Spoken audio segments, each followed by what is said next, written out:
काली देवरानी की हल्दी में नाची गोरी जेठानी। अच्छा, तो 5 लाख का कैश दे रही है ना आप?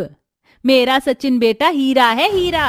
अपने हीरे जैसे बेटे की शादी आपकी कोयल जैसी काली लड़की से तो नहीं करवा सकती ना।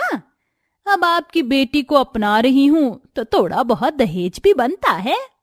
समधन जी, आप ये कैसी बात कर रही हैं? मैं अकेली 5 लाख कैसे जमा करूंगी?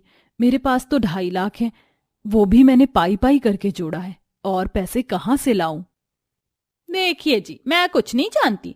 मैंने जो कहना था कह दिया। आपको ये रिश्ता मंजूर है तो ठीक है, नहीं तो जयराम जी की अपनी कल्लो बेटी के लिए कोई और लड़का ढूंढिए जो मेरे बेटे जितना अच्छा तो नहीं होगा। आप मना मत कीजिए, मैं 5 लाख रुपए का इंतजाम कर दूंगी। ठीक है, चल पायल। दोनों माँ बेटी अपने घर चली जाती हैं। वहीं माया और सुषमा दहेज की बात सुनकर परेशान हो जाते हैं। माँ, मैंने आपको संघर्ष करते हुए देखा है। अब मेरी शादी के लिए आप इतने सारे पैसे कहाँ से लाएंगे? आपने दहेज के लिए हाँ क्यों किया? वैसे भी दहेज देना और लेना दोनों पाप है। मुझे शादी नहीं करनी माँ, ये बहुत लालची लोग हैं। बेटा, दहेज कहाँ नहीं देना पड़ता है। दहेज तो सब अपनी बेटी के सुख सुविधा के लिए देते ही हैं। मैं भी चाहती हूं कि तू हमेशा खुश रहे। मेरी आज सांस है, कल ना हो। इससे अच्छा है तेरा सुखी संसार बनाकर चली जाऊं। मुझे रोक मत, तू शादी कर। कुछ दिन बाद सुषमा की कात्यायनी के बेटे सचिन से धूमधाम से शादी हो जाती है। माया एक बड़ा कर्जा लेकर दहेज के पैसे कात्यायनी को सौंप देती है। शादी हो जाने के बाद कात्यायनी सुषमा का गृह प्रवेश करती है तो आसपास की खड़ी औरतें सुषमा के कालेपन पर बहुत टिप्पणियां करती हैं। तभी अच्छे स्वभाव की जेठानी आंचल कहती है, आप सब लोगों ने मेरी नई देवरानी की तारीफ कर ली हो तो अपने घर जा सकते हैं। अरे आंचल बहू, तू खामखा बुरा मान गई। बुरा लगने वाली कोई बात नहीं कही। तेरी देवरानी सच में ही अमावस की काली रात है। शुक्रिया बताने के लिए अब यहाँ पर आप खड़ी रहीं तो अमावस्या की रात आप पर तांडव भी कर सकती है। बड़ी बहू, ये तो कैसे बातें कर रही है? माँ जी, मैंने गलत ही क्या कहा? वो देवरानी जी की इतनी बुराई कर रही है तो गलत क्या कह दिया? आप सब बहसबाजी बंद करोगे? मैं बहुत थक चुका हूँ। हाँ हाँ बेटा, तू अंदर जा, आराम कर। कात्यायनी की बात सुन सचिन अपने कमरे में जाता है तो उसके पीछे पीछे सुषमा भी जाती है। तभी सास उसका हाथ पकड़कर रोकती है। अरे ओ कल्लो माई, तू कहाँ चली? ये शादी की सजावट का इतना फैलावा हो रहा है, कौन समेटेगा? इसे साफ कर। जी माँ जी। माँ जी, देवरानी भी थक गई होगी, मैं कर दूंगी ये सब। पता नहीं माँ जी का बर्ताव ऐसा क्यों है। शादी करने का मन तो तभी भी नहीं था और आते ही नई बहू से काम करवा रही है। कोई बात नहीं। तुझे किसी ने बीच में टांग अड़ाने को कहा है क्या? ज्यादा ही काम करने की होड़ हो रही है तो मेरे लिए चाय बना कर ला। और भाभी, मेरे लिए मैगी बना देना, बहुत मन कर रहा है। फिर आंचल अपनी सास और नंद के लिए चाय बनाती है और नई बहू घर की साफ सफाई करती है। कुछ देर बाद वह कमरे में जाती है जहां सचिन पहले ही सो गया था। इतने में सुबह के 5 बज जाते हैं। नहा धोकर वो घर के सारे काम करती है। उसका बने हाथ का खाना खाकर पायल कहती है, ओहो, ये कैसा खाना है? इतना तेल डालते हैं क्या खाने में? आपको बनाना नहीं आता है क्या? काली कलूटी सी। क्या और काली कलूटी रोटी सेकनी नहीं आती जो अपनी तरह इन्हें भी काला करके जला कर लाई है? मुझे समझ नहीं आ रहा, रोटियां बिल्कुल ठीक से की हैं, फिर भी माँ जी और नंद जी मेरे साथ ऐसा बर्ताव क्यों कर रही हैं? माँ जी, रोटियां ठीक तो हैं। बताऊं अभी? मुझसे दोबारा जुबान लड़ाई तो अच्छा नहीं होगा। जाकर कपड़े धो, घर के सारे पर्दे चद्दर गंदी हैं। ये सुनकर सुषमा कपड़े धोने चली जाती है। जहां उसकी आंखों से आंसू निकल रहे थे तभी जेठानी कहती है, सुषमा, तुम माँ जी और नंद की बातों का बुरा मत मानो। धीरे धीरे तुम्हें मेरी तरह आदत पड़ जाएगी।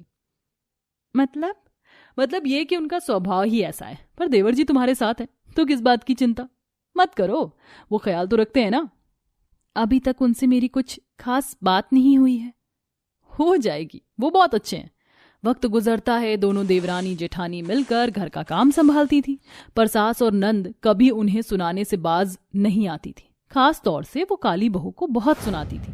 वहीं दूसरी तरफ सचिन काली बहू से प्यार करने लगता है। पर एक दिन जब वह पतंग उड़ा रहा था तो तीसरी मंजिल से फिसलकर उसकी मौत हो जाती है, जिस वजह से घर के सभी लोग बहुत रोते हैं। पर कात्यायनी इन सब का जिम्मेदार सुषमा को ठहराती है। ये ऐसी मनहूस काली चुड़ैल की वजह से हुआ है। ये खा गई मेरे बेटे को। आज तक उसे खरोच नहीं आई थी और शादी होते ही। नहीं नहीं माँ जी, मैं ऐसा नहीं कर सकती। मैं उनसे बहुत प्यार करती थी। ये सब इसकी वजह से हुआ है। आप इस समय ये कैसी बेतुकी बातें कर रही हैं माँ जी? अगर आपका बेटा गया तो सुषमा ने अपना पति खोया है, ये कैसे रहेगी? मनहूस कहीं की, चली जा मेरे सामने से। कात्यायनी सुषमा को बहुत उल्टा सीधा सुनाती है, लेकिन जेठानी उसे कमजोर घड़ी में संभालती है, उसका साथ देती है और एक दिन कहती है, सुषमा अभी तुम्हारी उम्र ही क्या है? तुम्हारी तो शादी को भी ठीक से 4 महीने नहीं हुए थे। देखो मेरी मानो तो एक नई जिंदगी शुरू करो, दूसरी शादी कर लो। दीदी आप ये क्या कह रही हैं? उनको गए हुए अभी 1 महीना हुआ है और मैं शादी कर लूं? मैं तो उनकी विधवा हूं ना। और माँ जी दीदी नहीं मानेंगी, समाज क्या कहेगा? मैं तुम्हारी बड़ी बहन की तरह सोच रही हूँ तुम्हारे लिए। मैं तुम्हें इस जेल में नहीं देख सकती। यहाँ माँ जी तुम्हें सिर्फ परेशान करेंगी। अच्छे से सोच लो। 1 हफ्ते बाद सुषमा सोच समझ कर आंचल की बात मान जाती है। आंचल यही बात अपनी सास और नंद के सामने रखती है तो वो गुस्से से बौखला जाते हैं। करम जली, इस काली बहू का काला साया तुझ पर आ गया है क्या, जो ऐसी बातें कर रही है? ये मेरे बेटे की विधवा है और इसकी दूसरी शादी करनी है। क्यों? ये ऐसे ही रहेगी। हाँ भाभी, ज्यादा पागल वाली बात मत कीजिए। माँ जी प्लीज एक बार ध्यान से सोचिए। देवरानी जी की अभी ज्यादा उम्र नहीं है, उनका तो कोई बच्चा भी नहीं है जिसके सहारे वो अपनी दुनिया में जिए। आप खुद जानती हैं पापा जी के जाने के बाद आपको कितनी कठिनाइयों का सामना करना पड़ रहा। पर आपके पास 3 बच्चे थे, सुषमा के पास वो भी नहीं है। आप उसे घुट घुट कर यूं जीने से बचा लीजिए। आप अपनी बेटी बनाकर उसकी शादी कर दीजिए तो वो खुश रहेगी। आंचल की बात सुनकर कात्यायनी और पायल को अपनी भूल का पछतावा होता है। बहू तो बिल्कुल ठीक कह रही है। अच्छा हुआ तूने मेरी आंखें खोल दी। मैं सुषमा को अपनी बेटी बनाकर विदा करूंगी अब, और मैं शादी की तैयारी करवाऊंगी। ये सुनकर घर में सब खुश हो जाते हैं और जेठानी अपनी विधवा देवरानी के लिए एक अच्छे घर का रिश्ता ढूंढती है। रिश्ता तय हो जाता है। फिर हल्दी की सजावट धूमधाम से होती है और सास नंद सुषमा के हल्दी लगाते हैं। देखना भाभी, बहुत सुंदर रंग चढ़ेगा इस हल्दी का पर। भगवान आपको आपकी नई जिंदगी में बहुत तरक्की दे। हाँ, अरे आंचल थोड़ा नाच गाना तो कर। जरूर माँ जी, मैंने कहा था ना तुम्हारे जीवन में खुशियां आने वाली हैं सुषमा। हल्दी लगाओ रे, तेल चढ़ाओ रे, बन्नी का गोरा बदन चमकाओ रे। ओ बल्ले बल्ले बल्ले, ओ शावा शावा शावा। बहन जी, आपने मेरी बेटी को अपना माना और उसके लिए इतना सोचा, उसके लिए बहुत शुक्रिया। अब से उसकी 1 माँ नहीं 2 माँ हैं। बेफिक्र रहें आप। थैंक यू आप दोनों का। वैसे तेरी गोरी जेठानी अकेले नहीं नाचेगी, तेरी हल्दी में मैं भी हूँ। हल्दी के नाच गाने के बाद अगले दिन मेहंदी की रस्म भी बहुत धूमधाम से होती है। फिर सुषमा कार्तिक नाम के लड़के के साथ 7 फेरे लेकर विदाई लेती है। माँ, मुझे आपकी बहुत याद आएगी। जहाँ मेरी बच्ची खुश रहे। अपनी माँ के गले नहीं लगेगी। आज देख, मुझसे जाने अनजाने में जो भी तेरे खिलाफ हुआ है उसके लिए मुझे माफ करना। बेटे के जाने से बहक गई थी। माँ जी ऐसे मत कहिए, भूल जाइए सब, पर मुझे नहीं। और आंचल दीदी, आपने तो मेरा इतना साथ दिया है। सच में आप मेरी बड़ी बहन हो। हाँ, इसलिए रोना बंद कर, वरना हम तुम्हें एक थप्पड़ मारेंगे। कार्तिक जी, मेरी छोटी बहन का ख्याल रखना। आप निश्चिंत रहिए, मैं इस दुनिया की सारी खुशी दूंगा इन्हें। इस तरह काली सुषमा अपनी गोरी जेठानी के भी गले लगकर विदा लेती है और अपने नए जीवन साथी के साथ खुशी खुशी रहने लगती है। आंगन में गड़े बांस के मंडप में गांव की चंदा शादी के जोड़े में संदीप के बगल में बैठी होती है। थोड़ी ही देर में चंदा और संदीप की शादी हो जाती है और विदाई का समय हो जाता है। तभी चंदा की माँ फुलवा उसके आंचल में सिंदूरदानी देते हुए कहती है, चंदा बिटिया, ई सिन्होरा है, इके संभाल के रखना, काहे कि ईमा से ही करवा चौथ के दिन मांग माँ सिंदूर भरा जात है। चंदा डबडबाई आंखों से अपनी माँ को देखते हुए भराए मन से कहती है, ठीक बा अम्मा, तुम आपन ख्याल रखना, हम जात हैं। इसके बाद बलिया गांव की सीधी सादी चंदा बहू बनकर शहर आ जाती है, जहां सुषमा के छोटे बेटे प्रतीक की बारात भी शहरी दुल्हनिया के साथ आ जाती है और गाड़ी के अंदर से कीर्ति निकलती है, जहां सास सुषमा अपने गांव और शहरी दोनों बहू का स्वागत करती है। आओ मेरे घर की लक्ष्मियों, तुम्हारे ससुराल में तुम्हारा स्वागत है। चंदा बहू, कीर्ति बहू, इस कलश को गिराकर गृह प्रवेश करके अंदर आ जाओ। दोनों गृह प्रवेश करके अंदर आती हैं। तभी घर देखकर चंदा बड़ी खुशी के साथ कहती है, हाय दैया, सासू जी, ई तो एकदम फिल्म स्टार जैसन हाई फाई घर है। वैसे ई घर देख के हमका एक ठो गाना याद आ गया। तो फिर गा दे बहू। चंदा कमर लचका कर नाचते हुए गाती है, देखो जी देखो ई हमरा ससुराल है, देखो जी ई हमरा ससुराल है। चंदा की सास, देवर और पति मुस्कुराने लगते हैं, मगर कीर्ति चिढ़कर चंदा पर चिल्ला पड़ती है, जस्ट स्टॉप इट, छोटी बच्ची हो क्या? आते ही गवारपंती दिखाना शुरू कर दिया, गवार कहीं की। हाँ, और आप सब भी इस देहातिन की बकलोली देखकर दांत फाड़े जा रहे हैं। I can't believe this. Prateek, हमारा कमरा कहाँ है? चलो मैं तुम्हें ले चलता हूँ। कीर्ति की बातों से चंदा की आंखों में आंसू आ जाते हैं।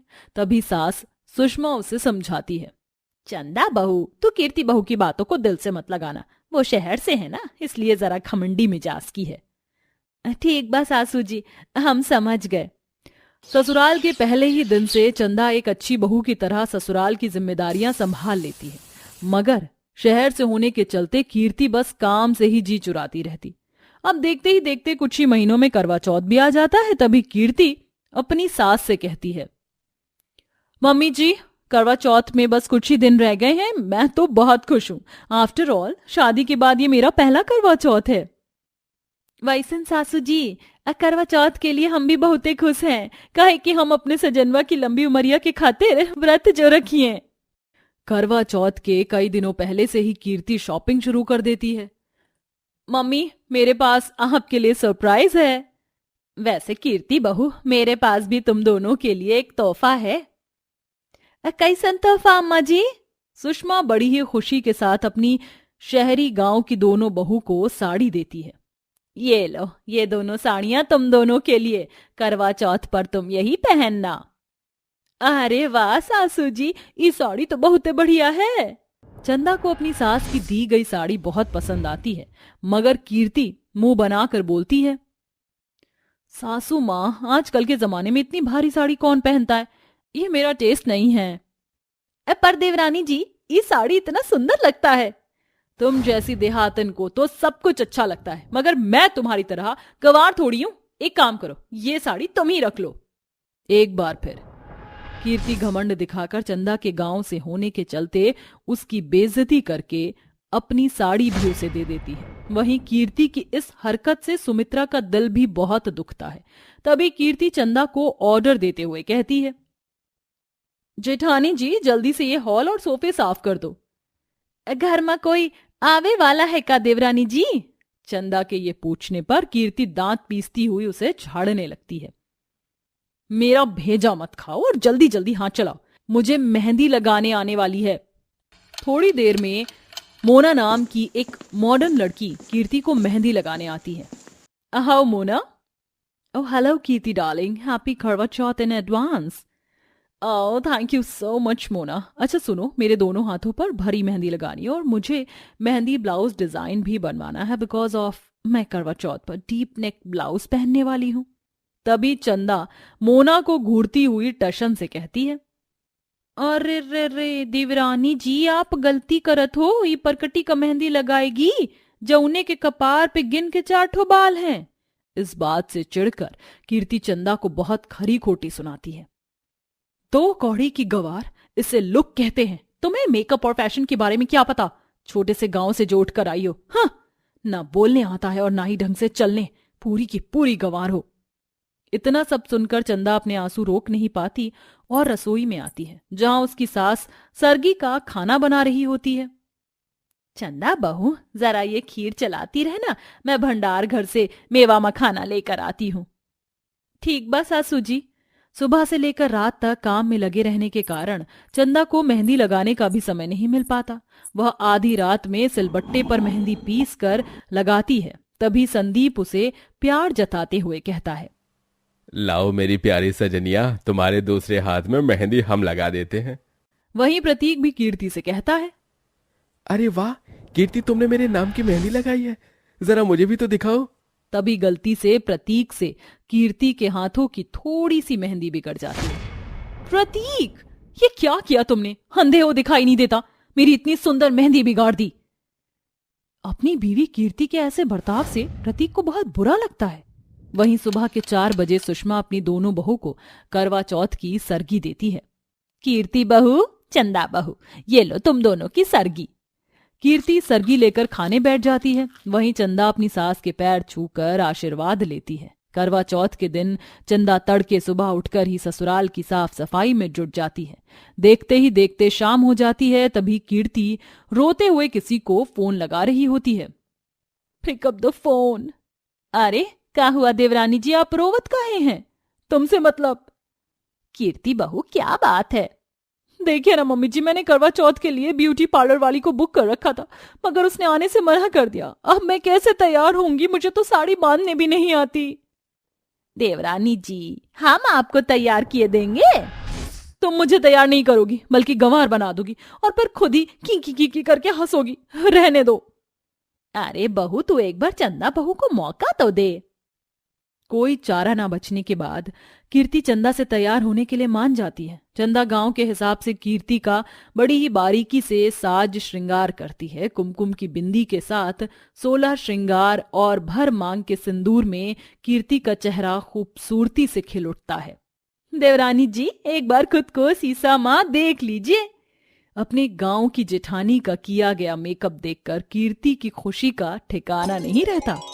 अरे वाह जेठानी जी, आपने तो मेरा लुक ही बदल दिया। क्या कमाल का मेकअप किया है। बस एक तो कमी छूट गई है, तनिक ठहरिए।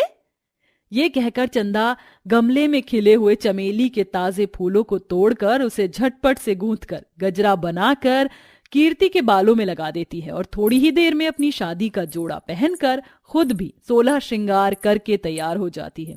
तभी सभी सुहागन औरतें उसके आंगन में इकट्ठा हो जाती हैं, जहां चंदा सभी को करवा चौथ की कथा सुनाती है, जिसे सुनकर कीर्ति का अपने पति के साथ किया गया बुरा बर्ताव उसे याद आता है। इतने में चांद निकल आता है। कीर्ति बहू, चंदा बहू, देखो चांद निकल आया है और तुम दोनों के पति भी आ गए। चलकर व्रत खोल लो। जी माँ जी। चंदा अटूट श्रद्धा भक्ति से करवा चौथ की पूजा करती है चौथ माता, हमरी आपसे यह विनती है कि हम 7 जन्म अपने सजनवा की ही सुहागन बने। ये बोलकर चंदा अपने पति के पैर छूकर आशीर्वाद लेती है। हमरा पत्नी व्रत पूरा हुआ, हमको आशीर्वाद दीजिए। ये लो चंदा, ये तोहफा तुम्हारे लिए। इसके बाद कीर्ति भी करवा चौथ की पूजा करती है और जैसे ही वह अपने पति के पैर छूती है तो उसके पैरों में गिरकर रोते हुए माफी मांगने लगती है। मुझे माफ कर दो प्रतीक, मुझे तुम्हारे साथ उतनी बुरी तरीके से पेश नहीं आना चाहिए था। मेरी गलती थी, मैंने तुमसे झगड़ा किया। कीर्ति चुप हो जाओ, मैं तुम्हारी आंखों में आंसू नहीं देख सकता। ये कहते हुए प्रतीक कीर्ति की आंसू पोंछकर उसे पानी पिलाकर उसका करवा चौथ का व्रत खुलवाता है, जिसके बाद कीर्ति चंदा से भी माफी मांगती है। चंदा दीदी, शादी के पहले दिन से ही घमंड में आकर मैंने आपकी बहुत बेइज्जती की, आपको गंवार कहा, मगर आज आपकी तरह रिश्तों को साथ लेकर चलना सीखने लगी हूं मैं भी। आप दिल की बहुत अच्छी हो। हम जानत रहे देवरानी जी, तुमको अपनी गलती का एहसास होगा। हम बहुत खुश हैं, मगर अंग्रेजी माँ तुम जब हमको फटकार लगाती थी तो बड़ी गजब की लगती हो। ये सुनकर सभी मुस्कुरा देते हैं और सभी खुशी खुशी रहने लगते हैं।